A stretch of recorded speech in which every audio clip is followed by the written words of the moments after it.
aminareo aneny fahasoavana sy ny fiadanana avy amin'Andriamanitra Ray sy Kristy Jesosy mpamonjy antsika. Amen. Saorantsika ny tompony ny amin'ity andro anio ity indray omeny antsika azontsika miaona aminy eto an-tranony indray hanomboantsika ny tontolo androntsika. Iantso sy deran'ny tompo isika ny salamy 570 ny andininy voalohany hatramin'ny fahafito. Salamy 570 andininy voalohany hatramin'ny fahafito. Salamy 570 andininy voalohany hatramin'ny fahafito. Dia hitsangana isika iantso sy deran'ny tompo. Ampiombona amin'ny feontsika ampanao salamy isika manao hoe: anandratra anao aho ry Andriamanitro mpanjako, sy ankalaza ny anaranao mandrakizay doria. Ankalazanao isan'andro aho, sy hidera ny anaranao mandrakizay doria.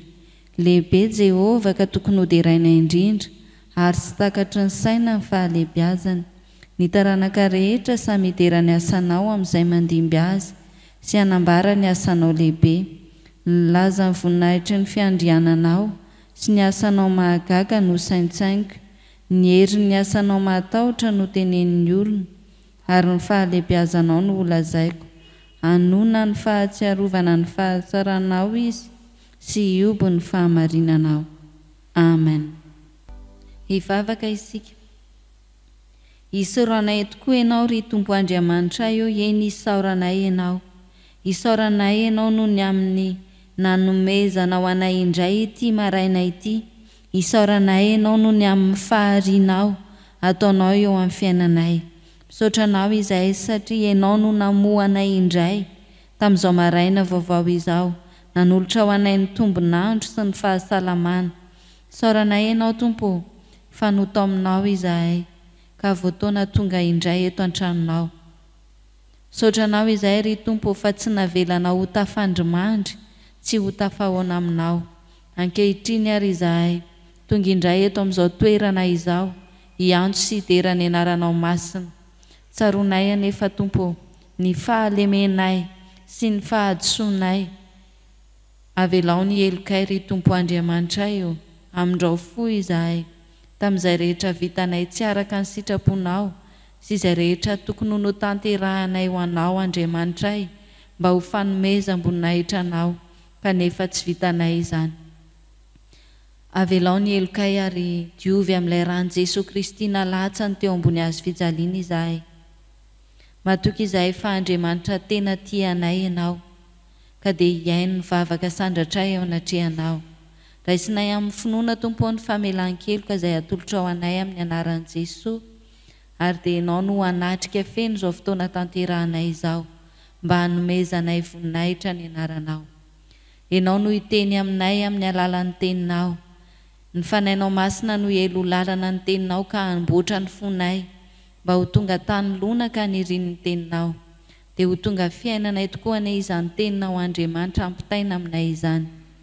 Manatrianay ry Tompo Andriamanitra io, ary mitenena aminay fa Andriamanitra velona, manana ny hery sy ny fahefana rehetra ianao. Amin'ny anaran'i Jesosy no ivavahanay. Amen. Zara-mofinainantsika amin'ity andro anio ity dia ny Genesisy. Genesisy toko voalohany andininy voalohany hatramin'ny 17. Genesisy toko voalohany andininy voalohany hatramin'ny 17. Amin'ny anaran'i Jesosy. Tamin'ny voalohany Andriamanitra nahary ny lanitra sy ny tany, ary ny tany dia tsy nisy endrika sady foana, ary aizina ny tambonin'ny lalina, ary ny fanahin'Andriamanitra nanomba tambonin'ny rano. Ary Andriamanitra nanao hoe: misy mazava, dia nisy mazava. Ary hitan'Andriamanitra fa tsara ny mazava, ary nampisarain'Andriamanitra ny mazava sy ny maizina. Ary Andriamanitra nanao ny mazava hoe andro, ary ny maizina nataony hoe alina. Dia nisy hariva, ary nisy maraina, andro voalohany izany. Ary Andriamanitra nanao hoe misy habakabaka eo anelanelan'ny rano, ary aoka misaraka ny rano amin'ny rano izy. Ary Andriamanitra nanao ny habakabaka, ka nampisaraka ny rano ambanin'ny habakabaka tamin'ny rano ambonin'ny habakabaka, dia nisy izany. Ary Andriamanitra nanao ny habakabaka hoe lanitra, dia nisy hariva ary nisy maraina, andro faharoa izany.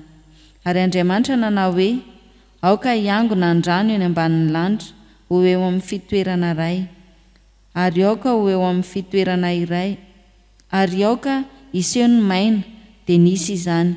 Ary Andriamanitra nanao ny maina hoe tany, ary ny rano tafangona nataony hoe ranomasina, ary hitan'Andriamanitra fa tsara izany. Ary Andriamanitra nanao hoe aoka ny tany haniry ahitra sy anana mamoa ary hazo fihinam-boa izay mamoa, samy araka ny karazany avy ka manamboa ao aminy eny ambonin'ny tany, dia nisy izany. Ary ny tany naniry ahitra sy anana mamoa samy araka ny karazany avy, ary hazo mamoa izay manamboa ao aminy samy araka ny karazany avy. Ary hitan'Andriamanitra fa tsara izany. Dia nisy hariva ary nisy maraina, andro fahatelo izany. Amen. Ray masonao manamasinana anay amin'ny fahamarinana, ny teninao ny fahamarinana. Amen. Dia mbola napaka ao am-ponareo hatrany eny ry havana ny fiadanan'i Kristy. Amen. Izao zara-mofinainantsika izao ao antsika eto isotro fitiavana, efa inefatra amin'ity andro anio ity isika no andre izany.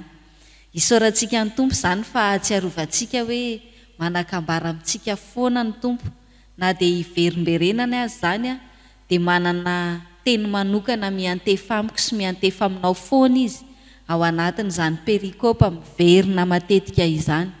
Isaorantsika ny Tompo noho ny amin'izany ary andeha isika anakatra ny amin'izay endriky ny fahefan'Andriamanitra ao anatin'ity tenin'Andriamanitra ity. Andriamanitra no tompon'ny fahefana, ary fantatsika tsara hoe izao zara-mofinainantsika izao dia maneho ny naharian'Andriamanitra izao tontolo izao. Raha ity ampahany raisina anio ity dia hitantsika hoe hatreo amin'ny andro fahatelo naharian'Andriamanitra izao tontolo izao no ambarany. Andeha ho jerentsika sy ho tankaritsika ao anatin'izany hoe manahoana ny anehoan'Andriamanitra tompon'ny fahefana amin'ny fahariana izany heriny sy fahefana izany. Tompon'ny fahefana amin'ny fahariana Andriamanitra, ny voalohany aloha amin'ity anio ity dia ndao ho jerentsika hoe mitondra filaminana izany. Rehefa nahary ny lanitra sy ny tany Andriamanitra dia nahary ny zavatra rehetra nataony teo amboniny, tsy hoe nohariany, misy mazava, misy tany, misy habakabaka, misy an'izao, misy an'izao. Fa nahary ny mazava Andriamanitra, misy mazava hoy izy, ary dia nisy mazava. Fa aorian'izay avy hatrany dia nosarahan'Andriamanitra ny mazava sy ny maizina. Izany hoe tsy nahary fenahary fotsiny Andriamanitra, fa nahary aorian'ny faharian'ny zavatra ray alaminy avy hatrany izany. Ny zavatra rehetra fantatsika eo amin'ny andinin'ny voalohany hoe nahary ny lanitra sy ny tany Andriamanitra, ny andinin'ny faharoa dia hoe tsy nisy endrika sady foana ary aizina ny tambonin'ny lalina. Izany hoe zavatra tsisy nininona izany ny teo, fa maizina be fotsiny. Fa Andriamanitra nahary ny lanitra sy ny tany, avy eo ary ny lanitra sy ny tany nahary ny mazava izy, ary dia nampisarahany mazava sy ny maizina. Fa rehefa nahary ny habakabaka indray izy, misy habakabaka ampisaraka ny rano ambonin'ny habakabaka sy ny rano ambanin'ny habakabaka. Nahary ny tany indray izy, aoka hisaraka ny rano ambanin'ny habakabaka iombona amin'ny toerana iray, ary ny maina iombona amin'ny toerana anankiray. Misy antsipirian-javatra alamin'Andriamanitra ao. Alaminy aloha ny hazavana sy ny aizina, alaminy indray ny rano any ambony sy aty ambany, ary rehefa voalaminy arak'izay sarahany indray ny maina sy ny rano. Mahary ny zavaboary ao ambonin'ny tany indray izy, aoka hisy ny anana mamoa, ny hazo manamboa ao aminy. Misy zavatra antsipiriany izay heverintsika hoe mandalo fotsiny ihany izany, fa amin'Andriamanitra izany tsy mandalo, fa tena tsy maintsy alamina sy arindra arak'izay tokony ho izy hatrany. Fa Jesosy Kristy koa tena naneho an'izany. Rehefa tonga tao amin'ny tempoly Jesosy dia nahita ny korotana sy ny varotra, ny tabataba rehetra tao, dia nandrava izany Jesosy, satria tia ny lamina toy izay nahariana azy tany am-boalohan'ny tempoly, dia natao ho fivavahana amin'Andriamanitra, tsy ho fivarotana, tsy ho fanaovana takalo, tsy ho firesahana, fa tena alamina ho fiaonana amin'Andriamanitra. Ravana malala rehetra ao amin'ny Tompo, isika rehetra izao ny voarin'Andriamanitra. Efa nalamin'Andriamanitra amin'ny antsipiriany ny fiainako sy ny fiainanao. Fa ekenao ve izany fandaminan'Andriamanitra izany? Ankoatr'izay, ty tempolin'Andriamanitra nataon'Andriamanitra hiderana sy hisaorana azy ity, manahoana re ny fanajanao, ny fandaminana sy ny filaminana ato anatin'ny tranon'Andriamanitra? Indraindray mantsy isika mieritreritra hoe efa lehibe isika, dia tsy maninona ny zavatra toy izao sy ny zavatra toy izao. Indraindray isika ny zazakely no omentsika tsiny, fa manahoana kay no mahatonga ny zaza mitabataba-piangonana? Ianao ray aman-dreny ihany no antony io. Matoa ny ankizy kely mipetraka tsara ao am-piangonana, dia ny ray aman-dreny no mihazona azy, ny ray aman-dreny no mitaiza azy hipetraka tsara ao am-piangonana, tsy tabataba ao am-piangonana. Fa ny tena mampalahelo koa indraindray isika ray aman-dreny mihitsy no tsy mahay mipetraka tsara, manaja ilay fandaminana efa napetrak'Andriamanitra. Indraindray mbola mahita resahana kely ihany ato am-piangonana. Azafady, le anina kay manana. Indraindray mbola mahita hoe andeha ho any amin'ny toalette kely vetivety aloha. Fa raha diniantsika ny fotoana iaonantsika amin'Andriamanitra eto amin'ny tranon'Andriamanitra tsy mihoatra ny adiny roa. Fa maninona kay tsy aritritsika ny adiny roa? Malahelo, tena malahelo rehefa mahita ao anatin'ny fiangonana hoe olon-dehibe no mitsangana mandeha mivoaka ny atokotany ao anaty fanimpom-pivavahana, ao anatin'ny raharaham-piangonana. Kanefa ireny rehetra ireny dia tena endriky ny nandaminan'Andriamanitra. Alamina araka ny sitrapon'Andriamanitra ny fotoam-pivavahana ao anatin'ny fiangonana, ary rehefa milamina arak'izay izany, andao ho ajaintsika izany fandaminana nataon'Andriamanitra izany. Andriamanitra no nahary an'io. Fa ny indraindray koa tsy takatry ny saintsika, Andriamanitra nanasaraka ny mazava sy ny maizina. Fa indraindray tsy tsaroan'ny olombelona hoe matoa no sarahana ny mazava sy ny maizina, dia misy dikan'izay. Efa maizina izao, efa fotoana tokony hakanaina izao, mbola mamorona atao ihany tsika olombelona. Amin'ny atoandro indray, fotoana tokony hiasana, mandeha mamonjy torimaso indray isika. Le endrika nandaminan'Andriamanitra no ndao ajaintsika. Indraindray antsipiriany zavatra tsy dia takatry ny saintsika loatra, tsy dia iainantsika loatra, fa ndao ahitsitsika izany manomboka amin'ity andro anio ity. Nalamin'Andriamanitra ny zavatra rehetra, dia andao arahantsika izay fandaminan'Andriamanitra izay, ary indrindra iombonantsika ny fandaminana ny zavatra rehetra eo amin'ny fiainantsika. Na ny amin'izao tontolo izao, na ny amin'ny fiainantsika manokana, na ny fiainan'ny ankohonantsika, dia anahaka an'Andriamanitra isika, anahaka an'i Jesosy Kristy, hitondra fandaminana ho amin'ny filaminana rehetra sy firindrana rehetra amin'ny lafiny rehetra. Fa ankoatran'ny hoe mitondra filaminana ny fahefan'Andriamanitra ao anatin'ny fahariana, dia aseho ihany koa hoe mitondra fahatsarana izany. Ambarana isaky ny avy maharo hoe dia hitan'Andriamanitra fa tsara izany. Dia hitan'Andriamanitra fa tsara izany. Ary iny dia alaminy dia rehefa avy eo izy mahita hoe tsara izay zavatra vita. Andriamanitra tsy nanao kitoto, Andriamanitra tsy nanao zavatra ratsy, tokony ho tsara ho tsika izany. Fa ny zavatra rehetra no arian'Andriamanitra, izy Andriamanitra aza afa-po tamin'io. Maika fa izao sy anao izay olombelona manam-pahalemena. Tsy nanao zavatra zara fa vita Andriamanitra, fa no ariany ho tonga tsara izany, dia hitany fa tsara. Indraindray isika olombelona tsy mety afa-po amin'ny zavatra omen'Andriamanitra, ary dia zavatra fahita manerana an'izao tontolo izao izany. No arian'Andriamanitra ho tsara isika, fa isika tsy mety afa-po. Rehefa nahary ny olombelona Andriamanitra dia hoy izy hoe andeha isika amboatra olona tahaka ny endritsika, araka ny tarehintsika no amboarantsika azy. Tsara Andriamanitra sa ratsy, dia mara-manaiky tsika rehetra fa tsara Andriamanitra. Fa maninona isika olombelona no mahita hoe ranona ratsy tarehibe? Tahaka ny endrik'Andriamanitra no nahariany atsika. Indraindray isika tena mahasositra mihitsy ty oroko ty, ratsy be. Fa maninona ianao no miteny fa ratsy? Andriamanitra aza nahary dia nahita hoe ary hitan'Andriamanitra fa tsara izany. Dia ndao eketsika izany fahatsarana nataon'Andriamanitra eo amin'ny fiainantsika izany. Ndao isika hanaiky fa tsara isika eo anatrehan'Andriamanitra. Ambaran'ny tenin'Andriamanitra hoe satria malala eo imasoko ianao, eny be voninahitra ianao sady tiako. Ka na iza manambanimbany ianao, na iza manaratsy ianao, ianao aloha maneke fa tsara ianao ary malala eo imason'Andriamanitra ianao. Amin'izay fotoana izay tsy mahakarary ianao, tsy mampalahelo anao akory izay lazain'ny hafa amin'ny manodidina anao, fa ianao koa andeha hitandrina mba tsy ho ianao no mpiteny hoe mba ratsy koa ihany na ratsy koa ty oriko ty, na ratsy koa ty tarehako ty, dia ataoko an'izao n'izao ako fa tsy mifanaraka amin'izay hitiavako azy. Fa Andriamanitra nahary an'io arak'izay nitiavany azy, arak'izay fahatsarana tiany ho anao.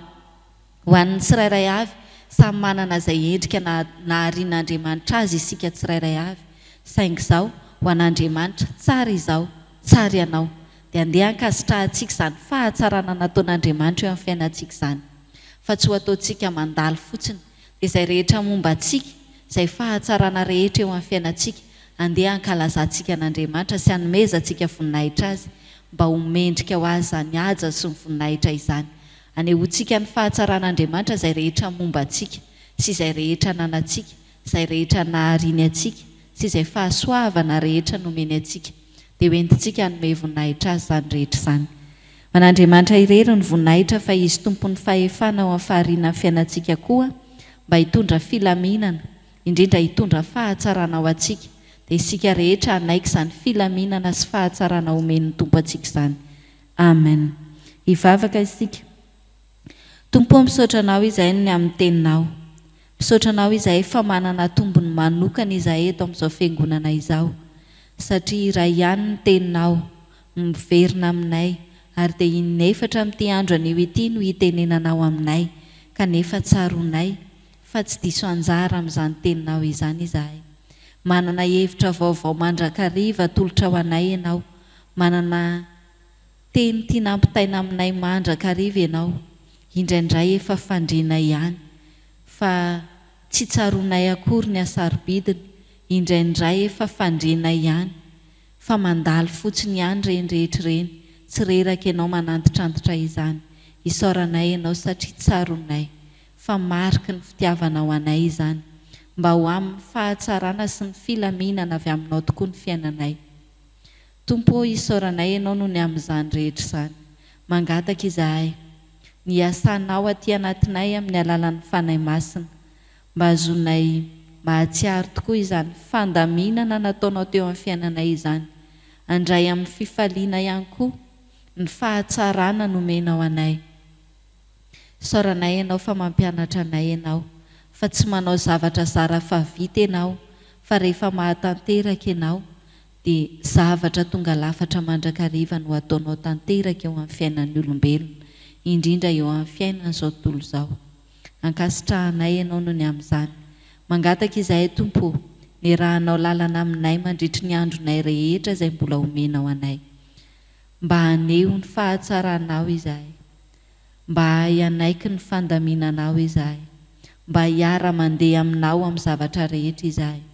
Hijoro ho vavolombelonao amin'ny lafiny rehetra eo amin'ny fiainanay, na eo amin'ny fiainanay manokana, eo anivon'ny tokantranonay, eo anivon'ny fiarahamonina metrahanao anay, eo anivon'ny fiangonana misy anay, fa indrindra eo anivon'ity firenenay ity.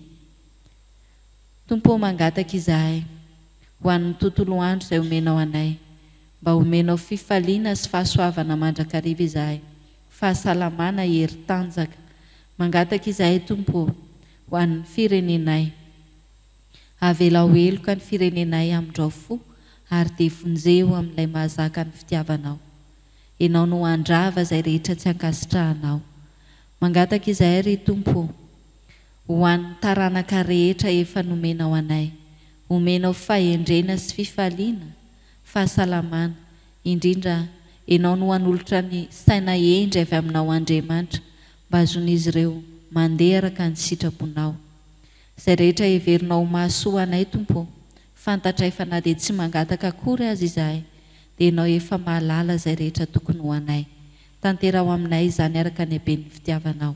satria amin'ny anaran'i Jesosy Kristy irery ihany no angatahanay izany vavaka izany sy ampiomboananay ny vavakay amin'ilay vavaka nampianariny manao hoe rainay izay ny an-danitra ho amasinany eny anaranao ho tonga ny eny fanjakanao atao any eny sitraponao ety an-tany tahaka ny any an-danitra omeo anay anio izay anasaza ao anay ary mamela ny elokay tahaka namelanay izay meloka taminay aza mitondra anay amin'ny fakapanahy fa manafahanay amin'ny ratsy anao ny fanjakana sy ny hery ary ny voninahitra mandrakizay amen. Raiso amin'ny fonona sy ny fanantenana antsodrano izay atolotra anareo amin'ny anaran'i Jesosy. Andriamanitra tsy tohany hitahy anao ka hitombo sy handroso ao aminy anao, romeny anao any ny fitahiana dia ny fitahiany Abrahama ho anao sy ny taranakao rehetra. Amen.